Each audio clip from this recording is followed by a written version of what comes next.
অনেক সময় দেখা যায় আমরা যখন এমবি কিনে মোবাইল দিয়ে ইন্টারনেট ব্যবহার করি, এমবি শেষ হয়ে যাওয়ার পর মোবাইলের যে ব্যালেন্সে টাকা থাকে সেই টাকাগুলো অনেক সময় কেটে নেয় বা বেশিরভাগ সময় টাকাগুলা কেটে নেয়।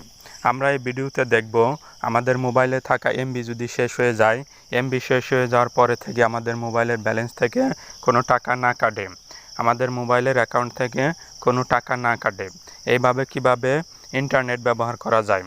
আমরা যখন মোবাইল দিয়ে ইন্টারনেট ব্যবহার করি, আমরা যখন এমবি শেষ হয়ে যায়, এমবি শেষ হয়ে যাওয়ার সাথে সাথে আমাদের মোবাইলের অ্যাকাউন্টে যে টাকা থাকে সেই টাকা যদি কেটে নেয় তাহলে আমাদের অনেক লস হয়ে যায়। ভিডিওটি যদি ভালো লাগে থাকে, এখানে দেখতে পাচ্ছেন লাল কালারের সাবস্ক্রাইবার অপশনে ক্লিক করে চ্যানেলটি সাবস্ক্রাইব করে দিবেন। এরপর এখানে বেল আইকনে ক্লিক করে বেল অন করে দিবেন এবং অল নোটিফিকেশনে ক্লিক করে দিবেন।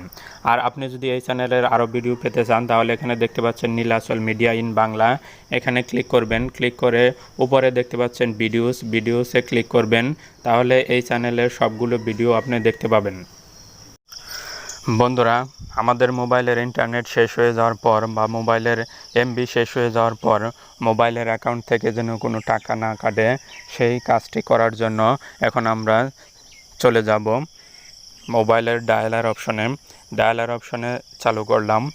এবং আপনি যদি গ্রামীণ ফোন ব্যবহারকারী হন তাহলে ডায়ালার অপশনে আসার পর *121*3045# এই সংখ্যাগুলো ডায়াল করার পর আপনি যদি গ্রামীণ সিম ব্যবহারকারী হন তাহলে আপনার সিমের এমবি শেষ হয়ে যাওয়ার পর সিম থেকে আর টাকা কাটবে না।